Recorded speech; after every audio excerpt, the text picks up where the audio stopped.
Hello అండి. So tea తాగాం కదా, so చాలాసేపు అయిపోయింది. సో పూలన్నీ కోస్తూ ఉన్నాను. ఆల్మోస్ట్ చూడండి ఒకసారి, ఇదంతా అయిపోయింది. ఇక్కడి నుంచి ఈ కొరవ ఉందన్నమాట. ఇప్పుడు స్టిల్ కోస్తూ ఉన్నాను నేను. అయితే ఇక్కడ కిందాక ఒకరు వచ్చారనమాట. సీత గారు అంటే ఆవిడ నన్ను సీత గారు అనర్లే కానీ, సీతమ్మ ఏంటి అసలు నువ్వేంటి ఎండలో కష్టపడి నీకేంటి అంత కర్మ అని చెప్పేసి అడిగిందనమాట. నాకు అర్థం కాదు, మన పని మనం చేసుకోవడంలో కర్మ ఏముంటుందండి? ఇంత ఎండలో కష్టపడాల్సిన అవసరం నీకేముంటుంది? స్వెటర్ వేసుకొని ఉక్కపోయడం లేదా నీకు? అంటే చేతులు మొహం అంతా నల్లగా అయిపోతుందా అని చెప్పేసి అడిగింది.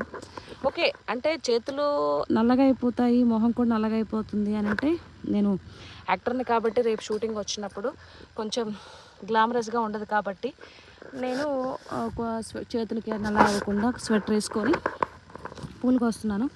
సో ఇప్పుడు ఎన్ని పూలు కోసం చూపిస్తాను చూడండి. కవర్లు కనిపిస్తున్నాయా? అవి ఇంకా ఈ కోసేటిదంతా ఉందన్నమాట. అది అయితే చెప్పాను అనమాట.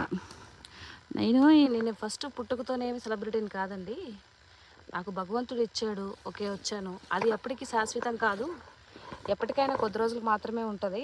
ఏదో ఒక రోజు మళ్ళీ ఈ మట్టిలోకి వచ్చి పని చేసుకోవాలి కదా.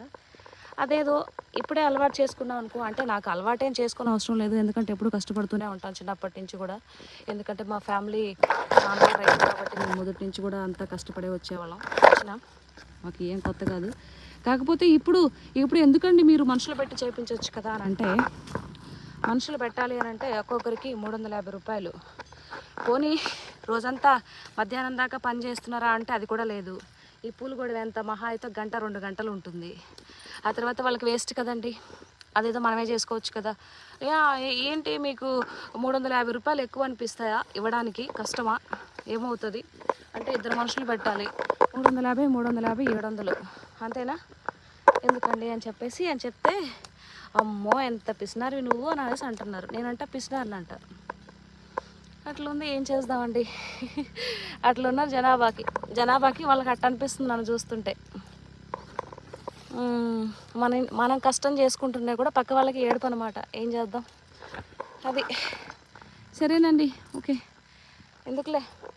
అంటే సొసైటీ ఎట్లా ఉంటుందంటే, బాగా టిప్ టాప్గా రెడీ అయ్యి ఒక రిచ్ హోదాలో ఉన్న, ఒక ఏమంటారు స్టైలిష్గా ఉన్న ఒప్పలేరు, ఇలా కష్టపడి పని చేసుకుంటున్నా ఒప్పలేరు.